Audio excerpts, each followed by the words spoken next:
Ethan Cole had been looking forward to this. No landlords, no rent hikes, no upstairs neighbors stomping around at odd hours, just his land, his rules. That lasted exactly 1 day. The first violation notice was taped to his front door the next morning. A bright red slip of paper, bold lettering screaming HOA violation, immediate action required. Ethan peeled it off and skimmed through. Violation number 1, unapproved mailbox design. Violation number 2, non-compliant landscaping. Violation number 3, failure to register with Oak Ridge, HOA. His eyebrow twitched. Funny, didn't realize I signed up for this circus, because he hadn't. He flipped through his closing paperwork just to be sure. No mention of an HOA, so he did what any reasonable homeowner would do. He crumpled the notice and tossed it in the trash. Big mistake. By the end of the week, his mailbox was stuffed with new violations.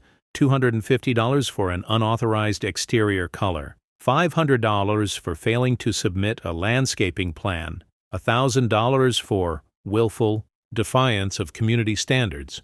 Ethan sighed, shaking his head. This was getting ridiculous. Then came the final warning.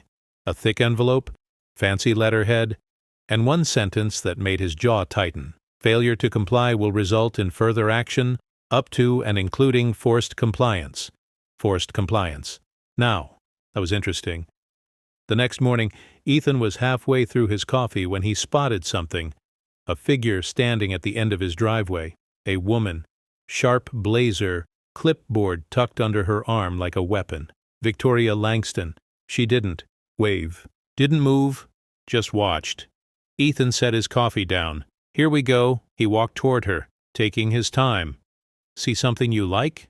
Victoria smiled. Thin, practiced. The kind people wore before screwing you over. Hey, real quick, if you're enjoying the video so far, make sure to hit that like button. It really helps out the channel. And while you're at it, drop a comment and let me know where you're watching from.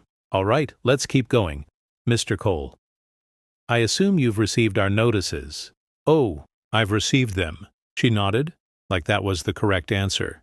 Then you understand the importance of compliance. Oak Ridge HOA maintains strict standards. Ethan raised a hand. Let's cut through the speech. I'm not in your HOA. Victoria's smile didn't waver. Your street was annexed into the HOA last year. You are, by default, a member.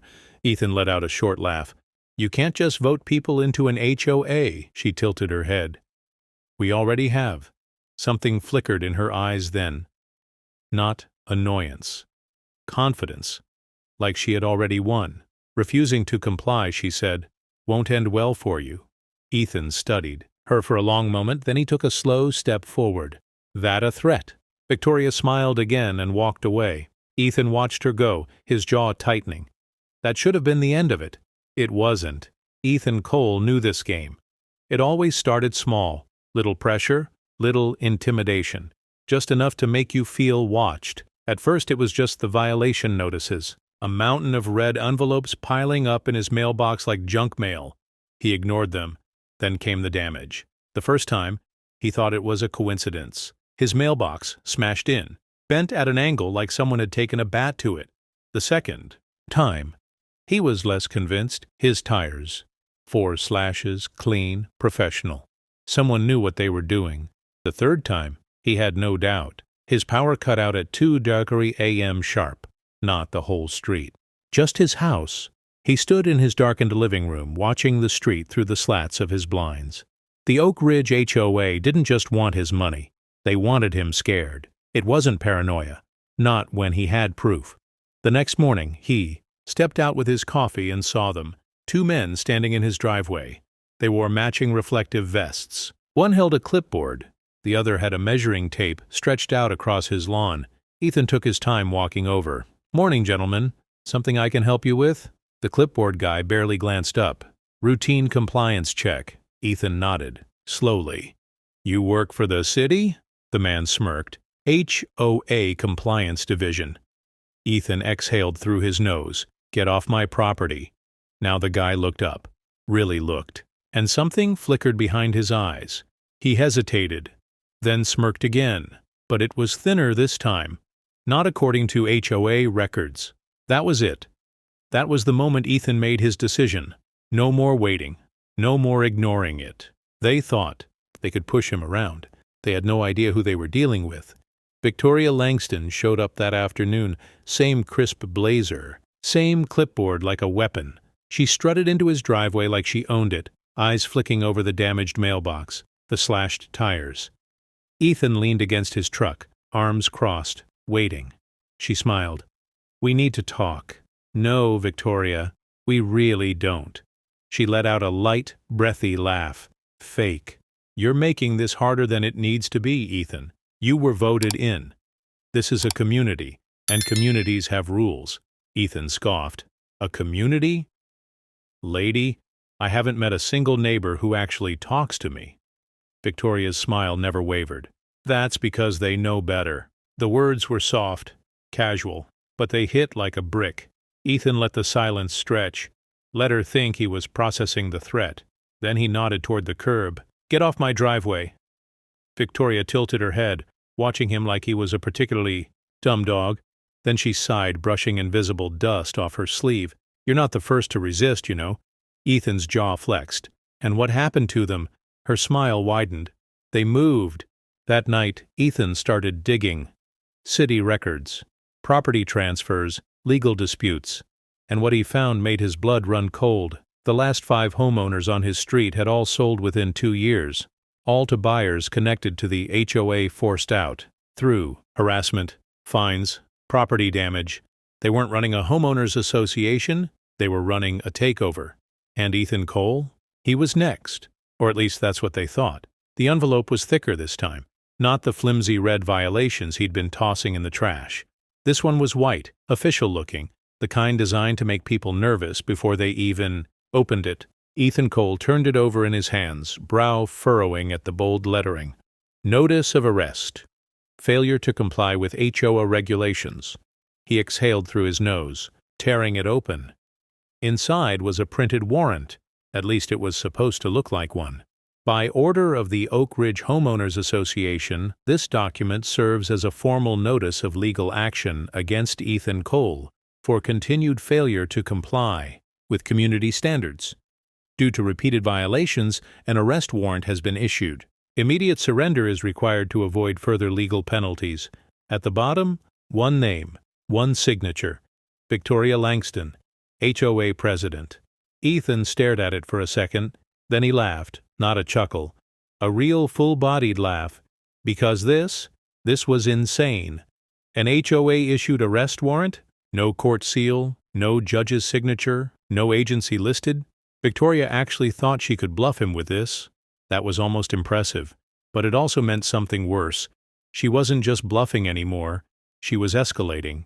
Ethan sat down, at his kitchen table, laying the warrant flat. His law enforcement instincts kicked in. If this had landed in the hands of a regular homeowner, someone without a legal background, they might have believed it, might have panicked, might have actually surrendered their property out of fear, and Ethan had a feeling. Some already had. The pieces didn't fit. Victoria was power-hungry, sure. Ruthless, absolutely. But this? A full-blown impersonation of legal authority? She wasn't smart enough to pull that off alone, which meant someone was backing her. Someone with real power. Ethan flipped the paper over, checking for watermarks, hidden stamps, anything that might tie it to an outside source. Nothing. It was just a well-printed piece of fraud. But something was off. The wording. The phrasing. It was too clean. Too official. Victoria wasn't a cop. She didn't know legal language like this. And then it hit him. She knows. She knows who he is. Not just a homeowner. Not just a problem. Chief of police. There was no way she figured that out on her own, which meant someone told her, and whoever that person was, they had influence. More than Victoria. More than the HOA, and they just made this personal. The sound of engines idling outside pulled Ethan from his thoughts. He set down his coffee, walked to the window, and pulled the blinds back just enough to see. 2 black SUVs, tinted windows, no plates. The doors opened in sync. Out stepped 2 men, tall, broad, dressed in black tactical vests with cheap plastic badges clipped onto their chests. One had a clipboard, the other had a holster, but no gun, not cops. Actors. They moved with forced authority, the kind of posture you see in guys who want to be military but never made the cut. And then he saw her, Victoria Langston, standing behind them, arms crossed, smirking like a queen about to claim her throne. Ethan sighed. All right, let's see what today's entertainment looks like. The taller of the two men, Ray Connolly, approached first, square jaw, mirrored sunglasses, clipboard tucked under his arm. He stopped at the edge of the driveway, feet planted wide. Ethan Cole? Ethan leaned against his truck. Depends. Who's asking? Ray smirked. We're with the Oak Ridge HOA Law Enforcement Division. Ethan almost laughed. Almost. HOA Law Enforcement. He let the words hang there. That's cute. The second guy, Daniel Briggs, shifted uneasily. He looked younger, less sure of himself. Ray pulled out a folder, flipping it open. We have an arrest warrant for repeated noncompliance with HOA regulations. You are to vacate the premises immediately. Ethan gave him a slow, unimpressed nod. Wow, a whole folder of nonsense. I'm honored. Ray's smirk tightened. You can come quietly or we do this the hard way. Victoria took a step forward, tilting her head. It really didn't have to come to this, Ethan. But you pushed too far. Ethan let out a breath, rubbing the back of his neck. All right. You got me. Just one question before I go. Ray folded his arms. Make it quick. Ethan stepped closer, dropping his voice just enough to make them lean in. Where exactly do you two get your badges? Ray's smirk flickered. Daniel gulped. Ethan kept his expression neutral. Because they look a hell of a lot like the kind you order online. Cheap, plastic, wrong font. Daniel took a step back. Ray squared his shoulders. Watch it. Ethan sighed. No, I get it. You're just doing your job, following orders. Makes sense. Then he reached into his pocket. Ray's hand went to his hip, but froze when he saw what Ethan pulled out. Not a gun. A real badge. A police badge. The silence stretched. Daniel's face drained of color. His hands twitched. Ray's jaw tightened. That's fake. Ethan tilted his head. You sure about that? Daniel took another step back, then another. Then he turned and bolted, full sprint. Victoria's smirk vanished. Daniel, you idiot! Ray held his ground. But barely. Ethan didn't move. Didn't have to, because from down the street, a familiar sound cut through the air. Sirens. Victoria whipped around. 3 squad cars rolled up. Tires screeching. Ethan smiled. Well, would you look at that? Ray clenched his fists. His legs twitched, ready to run. Ethan took a step forward, voice low. I'd rethink that. Running makes it worse. Ray froze. Then slowly, he raised his hands. The first deputy stepped out, gun drawn. Hands where I can see 'em. Victoria took a step back. For the first time, she looked nervous. Ethan turned to her, crossing his arms. I thought you were in control. She swallowed hard. Didn't answer. Ethan smirked. Yeah, that's what I thought. Victoria Langston was just a piece of the puzzle. Ethan knew that the second those fake cops folded. Victoria had power, sure, but not the kind that let her get away with this for years. Someone bigger was backing her, and he was going to find out who. Ethan sat at his desk, cracked his knuckles, and got to work. He started with the enforcers, Ray, Connolly, and Daniel Briggs. One quick system check, and things got interesting. Ray had a history of bounty hunting, suspended for aggressive tactics. Daniel was an ex-security guard who'd been fired for falsifying reports. Neither had any official law enforcement ties. They were just hired muscle. Ethan leaned back, rubbing his chin. Victoria was recruiting people who knew how to scare, but not how to cover their tracks. So if her enforcers were sloppy, what about the rest of her operation? Ethan pulled up the county property database and ran a check on Oak Ridge HOA. Nothing. No incorporation records. No tax filings. No legal existence. It wasn't an HOA. It was a front. Yet somehow they'd been issuing fines, seizing homes, and throwing around legal threats, which meant someone was helping them do it. Ethan dug deeper. He checked every foreclosure. Tied to Victoria's HOA, they all led back to one man, Judge Alan Prescott, a name that carried weight. A judge who had always ruled in favor of the HOA, rubber-stamping every seizure. Ethan clicked through the case files. Not one homeowner had won an appeal. They were forced out. Their properties sold at absurdly low prices. And who were the buyers? Shell? Companies. LLCs that led nowhere. But one of those companies had a name Ethan recognized. Ethan ran a financial trace on Glenfield Holdings, LLC. It bought 3 homes from the HOA in the last year. Homes stolen through violations. The kicker? Glenfield Holdings was registered offshore, in a place that specialized in hiding dirty money. This wasn't just a scam. It was organized crime. Someone was using Victoria and Prescott to funnel properties through the HOA, flip them, and cash out offshore. And Ethan had a feeling he knew who. One last search. Ethan pulled up Glenfield Holdings' parent company, and there it was. Lockwood Enterprises, a multi-million-dollar real estate conglomerate, owned by one man, Graham Lockwood, the kind of man whose name never made headlines because he paid to keep it that way. Ethan exhaled slowly. Victoria wasn't running a scam. She was running a pipeline. Lockwood's pipeline. Ethan sat back, staring at the screen. Victoria's smugness made sense now. She wasn't scared of getting caught because she had protection. But now Ethan had the one thing Victoria and her boss didn't want exposed. Proof. And that meant this game wasn't over. It was just getting started. Victoria Langston thought she had won. Ethan had received her latest final notice, a summons to an HOA arbitration hearing. The wording was perfect, designed to scare homeowners into compliance. Failure to appear will result in immediate foreclosure proceedings. Ethan smirked. As he read it, she really thought he was stupid enough to play by her rules, so he did the smart thing. He played along. The meeting wasn't held at a courthouse, not even at the HOA office. A rented conference hall. That told Ethan everything he needed to know. This wasn't about legal arbitration. It was a performance. He walked in slow, hands in his pockets, surveying the setup. Victoria sat at the head of a long conference, table gavel in hand, like she was a damned judge. Flanking her were 2 HOA board members, the kind who nodded whenever she spoke but never said a word themselves. Across from them, 3 homeowners. Ethan recognized one. Mrs. Jensen, a widow in her 60s. She looked nervous, terrified. A contract sat in front of her. Victoria's smile was dazzling. Fake as hell. Mr. Cole, I'm glad you've finally decided to comply with the process. Ethan pulled out a chair, sitting back casually. I figured I'd give you the chance to explain why you think this is legal. Victoria's jaw clenched for a half second before the smile returned. This is an official hearing.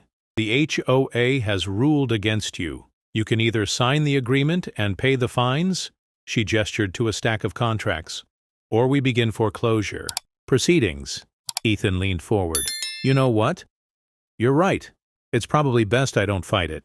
Victoria blinked. She hadn't expected that. Oh, well, I'm glad to hear that. Ethan tapped his fingers on the table.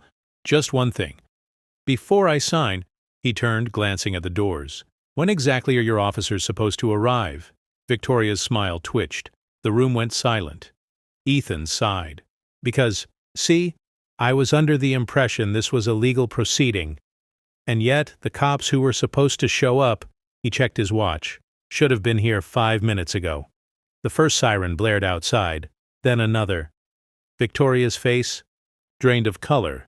Then, the doors burst open. Real law enforcement. Deputies stormed in, weapons drawn. Victoria shot to her feet. What the hell is this? Ethan stood stretching lazily. Oh, this? Just a little something I arranged before I got here. One of the deputies held up a folder of arrest warrants. Victoria Langston, you are under arrest for fraud, extortion, and conspiracy. Mrs. Jensen gasped. The other homeowners looked around in shock. The board members backed away from Victoria like she was contagious. Ethan turned to her, smirking. This is what a real legal proceeding looks like. Victoria didn't move, didn't breathe.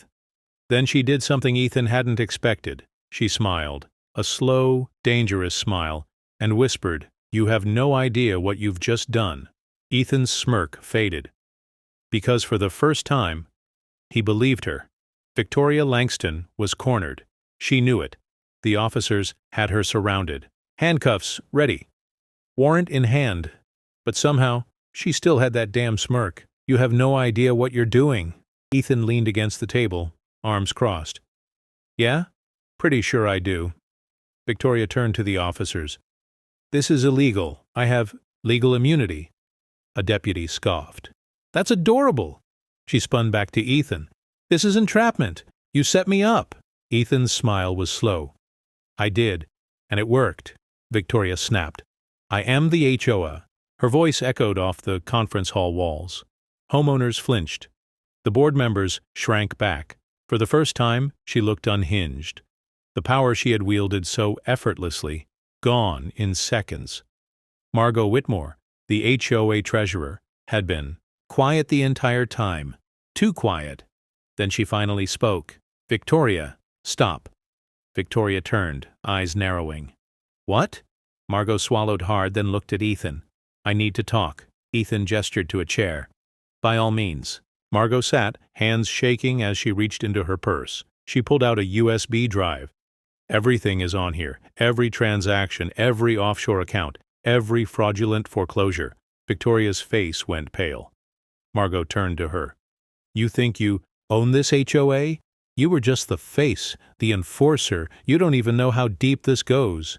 Ethan raised an eyebrow. "I'm listening." Margot exhaled. "Every fine, every fee, every fake violation, it's all been funneled through Judge Prescott, Judge Alan Prescott, the one name that had shown up on every foreclosure, the man who had signed off on every HOA-backed seizure, the man who had conveniently ruled in favor of Victoria every single time. Ethan had suspected him. Now he had proof. He slid the USB into his laptop. Bank statements loaded. Prescott had been approving seizures and flipping the homes through shell companies, millions in dirty money. And it all led to one name. Victoria was silent now. Ethan studied her. "You're not the boss, are you?" Her hands curled into fists. Then she whispered it. "I was just following orders." A cold chill crawled down Ethan's spine. "Whose orders?" Victoria gave a slow, knowing smile. "You have no idea who you're up against." Ethan's laptop chimed. A new file had just been accessed from the USB. A company name appeared. Lockwood Enterprises. And one final name. Mayor Alan Prescott. The judge's brother. The real boss. The man who had just disappeared. The deputies hauled Victoria to her feet. Ethan stared at the screen. The real fight hadn't even started. And for the first time, he wasn't sure how it was going to end. Victoria Langston was done. The HOA was dismantled. Homeowners got their stolen money back. Every fraudulent fine, every forced foreclosure, reversed. Judge Prescott was under investigation. And Victoria? She was looking at federal charges. It should have been over. But Ethan knew better. The morning after Victoria's arrest, Ethan stepped onto his porch. For the first time in weeks, the street was quiet. No strangers lurking in his yard, no compliance officers taking pictures of his house, no Victoria standing smug in his driveway. But something still felt wrong. Then he saw it, an envelope, sitting dead center on his welcome mat. No stamp, no return address, just his name, handwritten. Ethan bent down, picked it up, and unfolded the note inside. It was short, carefully printed. "Victoria was disposable. Prescott isn't the top of the chain. Walk away while you still can." Ethan exhaled slowly. A tight, knowing smirk curled at the corner of his mouth. Whoever sent this, they thought they could scare him off. They had no idea who they were dealing with. Ethan folded the note, slipping it into his pocket. His instincts were right. This wasn't over. Not by a long shot. What do you think about this story? Have you ever seen someone get put in their place like this? Where are you watching from? I love seeing how far our community reaches. Let us know in the comments. If you enjoyed this video, please hit the like button, share it with friends, and subscribe. For more awesome content, don't forget to tap the bell icon to stay updated. Your support means the world